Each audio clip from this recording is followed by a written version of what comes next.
Hello friends, welcome back to my channel. My name is Ray Divine. Thank you for joining me today. This is going to be another advice video. So I'm going to be sipping wine and you can join me if you'd like. And we're just going to be going over some questions that some Reddit people have asked, and I'm just going to answer them or give my opinion or my advice on them. If you would like to subscribe, make sure you do that. Make sure you like the video if you enjoy it. I also have a Mercari shop if you're into vintage jewelry or anything like that. My Mercari shop, I am at Shelly Seasells on Mercari. All right, I think that's everything. I hope you guys are having a great holiday. I know not everybody celebrates Christmas, but for me, it's my favorite holiday, so I kind of go all out for Christmas, and I love every part of it.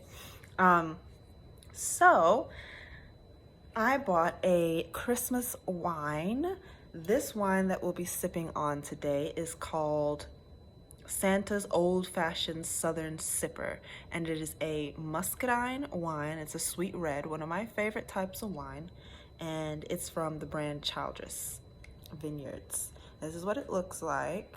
I'm sure you've seen it in almost every grocery store that you've been shopping at. If you've been shopping for the holidays, this or a similar type of wine have been on the shelf. So this is good. As you can see, I've already sampled it. It is very delicious. It's very sweet, not dry at all. So if you like really sweet wines, this is for you.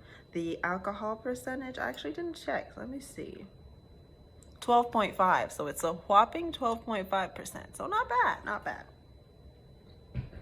All right, so let's get into the video. Let's see what problems some people are having.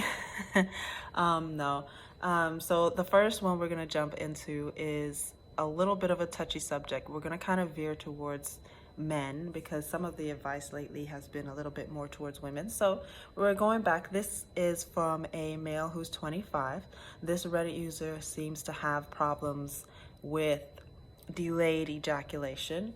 And if you don't know what delayed ejaculation is, it just means it takes him a while to ejaculate. So this Reddit user says that they've been seeing their girlfriend who's 20, he's 25, for a few weeks, and they've been having incredible sex. She's getting there, so it's not a problem. She's getting there multiple times, he says.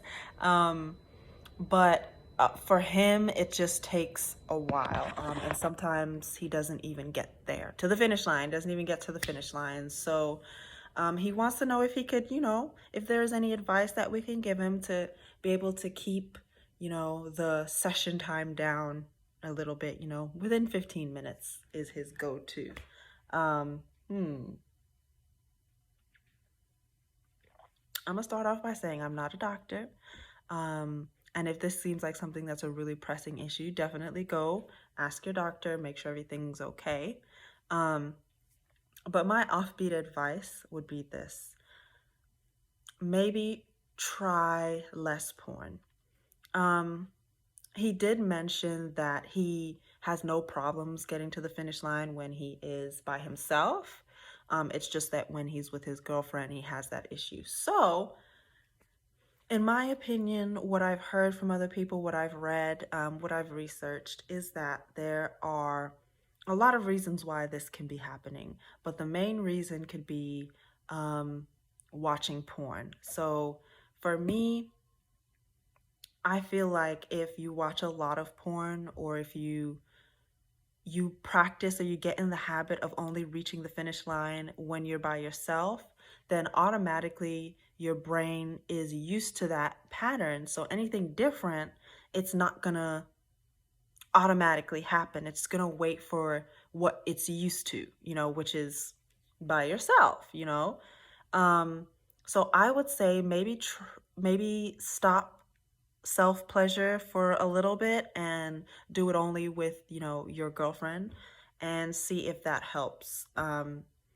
I think maybe it could be due to overstimulation, over self-pleasure, or the fact that, yeah, you're just getting more used to your hand than you are to your girlfriend. So just kind of, I would say, take a pause on some alone time and just, have more time with your girlfriend and see if that helps. If any of you guys have any more advice, or if any of you guys are professionals and would like to give this gentleman some advice, feel free to do so in the comments down below.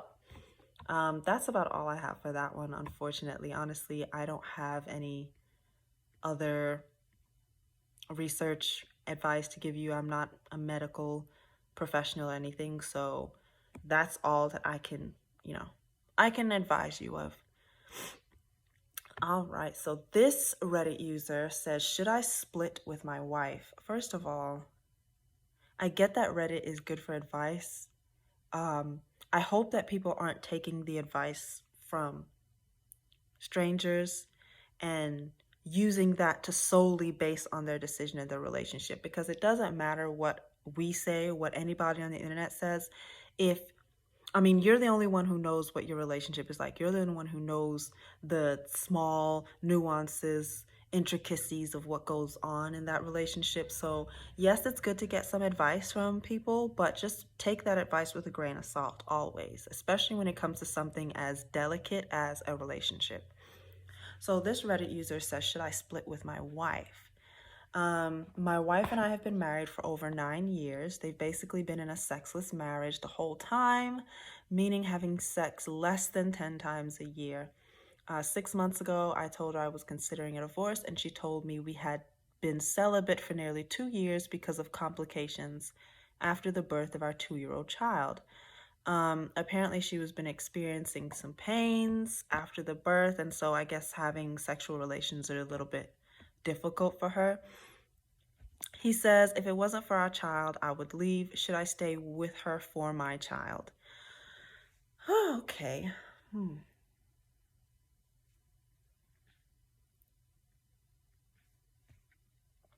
So there's a little bit more details in this. He did ask her to seek help in order to get therapy for this problem that she had after the birth of the child. Apparently she did get therapy and that did not help, or she didn't take the help that was given to her. So with that in mind, my overall advice would be you'd have to have another conversation with her and let her know that this is something that's detrimental to the relationship.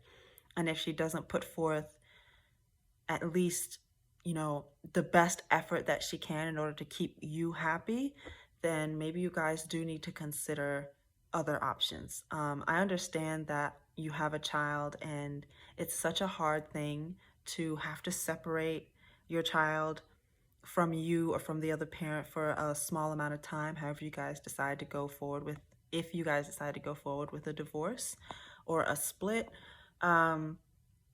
But honestly, your happiness is more important, and you would be more helpful to your child if you are happy and at peace with your life versus if you're unhappy with your significant other or your wife at the time. Your child will pick up on that. And then that might lead to bad habits in the future. Who knows? So honestly, have a conversation with her and let her know how important sex is to the relationship.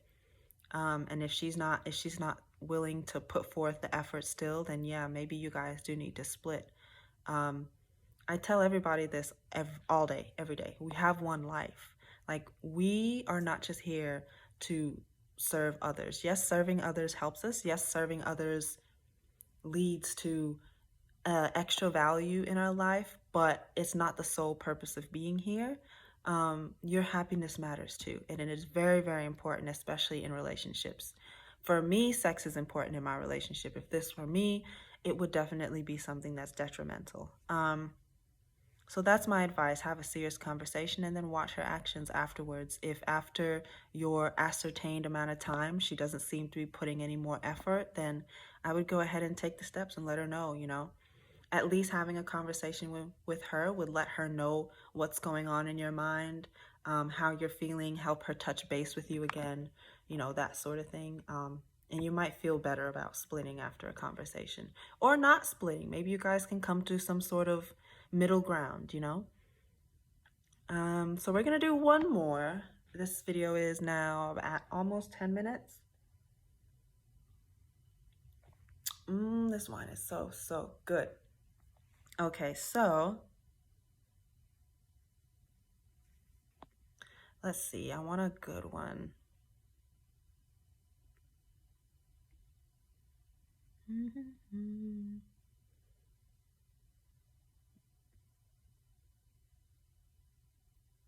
Okay, so here's one. I don't know if I can give much advice on this one, but what advice would you give to someone about to become a parent for the first time? I actually would love to know this advice. I'm not a parent yet. I have no kids, but I am looking to have kids soon. I am in my 30s, so now is the ideal time. And I would like some advice. I would take all the advice that I can get. For me, I've worked with kids, I've worked around kids, I've worked with kids and their parents. One advice I would give somebody who is about to become a parent for the first time is to always remember that your child is here for the first time and to give them grace as far as making mistakes, as far as maybe not listening as well as they can, because this is their first time here and they're brand new to the world. So have a lot of patience for them. I've seen so many parents lose patience with their children and yell at them or snap at them. And it seems like something so minuscule in the moment, but you never know. That child could grow up and that could be a core memory in their brain. And it'll then, show how they act in the world as adults. So we got to be really careful about how we speak to our kids, how we discipline them, and what they see. How we must let them know that they're definitely one, wanted, two, loved, and three, important to you. And I think as long as you've got that, the rest of it will hopefully fall into place. If I'm wrong, or if you have more advice, if you're a parent, if you have kids and you have more advice for new parents or somebody looking to become a parent, again, comment section down below. If you have any opinions about my opinion, you think I didn't give the best advice, let me know. Let me take a last sip of the wine. This has been super fun. This has been lovely. You guys see, we got our Christmas tree back here. It is the week of Christmas. Tomorrow is Christmas Eve. I'm so excited. What are you guys doing for Christmas? I hope you're having a great holiday. And if you're not, because I know that this is the time where sometimes a lot of people are remembering loved ones that aren't here with us anymore, just know that as long as you carry them in your heart, they're always there. I believe us as humans, we never really go away. We're always around. Our energy is always just recycling. So the energy of whoever you have lost is still here. You can still talk to them. You can still celebrate Christmas with them. Just keep them close to your heart. And I hope everybody once again has happy holidays, and I will see you in the next video. Cheers.